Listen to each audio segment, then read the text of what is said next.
all over the country. Then for terrorist groups, mainly central and they are northwest, moving into north central and northeast of the country.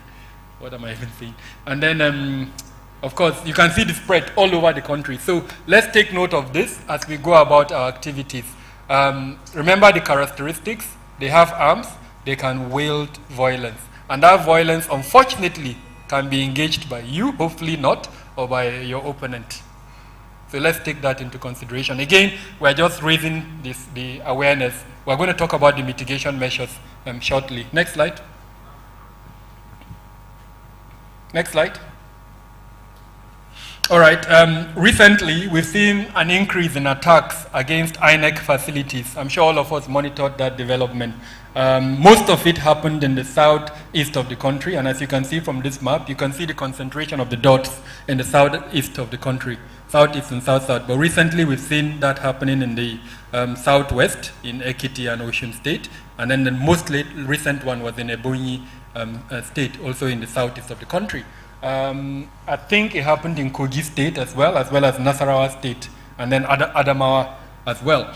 Are we likely to see an increase in that as we go closer to the election? Is it an organized activity? Processes will be happening around INEC facilities. What is the level of protection around those INEC facilities? So these are some things to think about. In doing that, we're going to talk about the mitigation measures shortly, and I'll give you the tool for which you can establish whether these facilities are vulnerable or not. And once you establish whether they are vulnerable, if you are the type that likes fire or risk, from the three phases we spoke about, the pre-election phase where we are right now, and some of the threat factors are straightforward. There are attacks on INEC, and we've listed some of the attacks in the map I showed you earlier on. Targeted attacks at INEC facilities and INEC staff, like we've seen so far. And between February and May 2021, about 41 INEC offices have been attacked, have been under partial control. Earlier on, I showed you the map provided by INEC for you as a politician to openly engage in electoral activities in Birnin Wari. Next slide. So this is the pre-election stage. Now for the electoral period, the most likely threat on the day of the election is targeted attacks. Now, INEC has done a lot to improve the electoral processes, and I'm sure Samson and the other experts have spoken to you around what INEC has done, especially the introduction of technology. So the likelihood of violence on election days has reduced tremendously based on the trends that we're monitoring.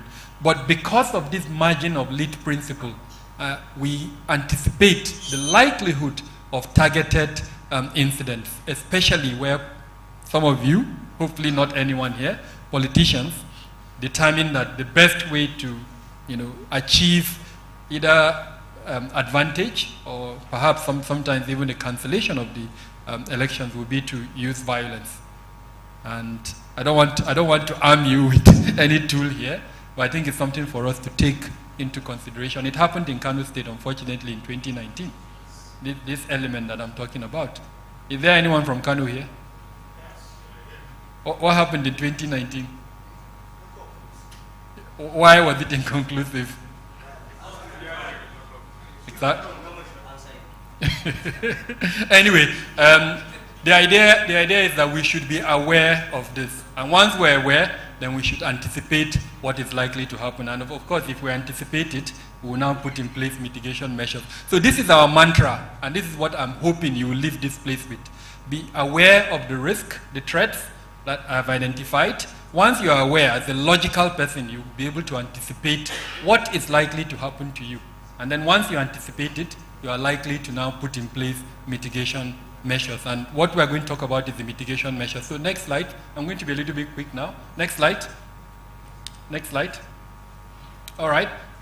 These are some of the triggers. If I were you, anytime I see these triggers, I will know that there's likely to be violence in any particular location. And what are these triggers? We're saying that the structural drivers of violence are triggers dormant in the society that serve as a reason for electoral violence. What are these structural drivers of violence? You can tell him to go and arrest. Why? Because you are in a bad state of the economy. You give somebody Indomie, and that influences how the person votes or how he or she doesn't. Then the poor political culture and perception of Nigeria. Unfortunately, this is a real issue over time, our poor political culture. And I must commend Yaga for the amazing work you are doing to improve on this political culture. The fact that we have this number of youths and women participating in the electoral process, I think, has a lot to do with the activities of some civil society organizations, including Yaga. The weak institutionalization of some key architecture of democratic politics, including political parties, electoral management bodies, and the judiciary. Last week or 2 weeks ago, we have the Chief Justice of the Federation, if I remember well, making a statement that was still purely political. And a lot of us have, hairs came out of my back. There is something, disputable around the outcome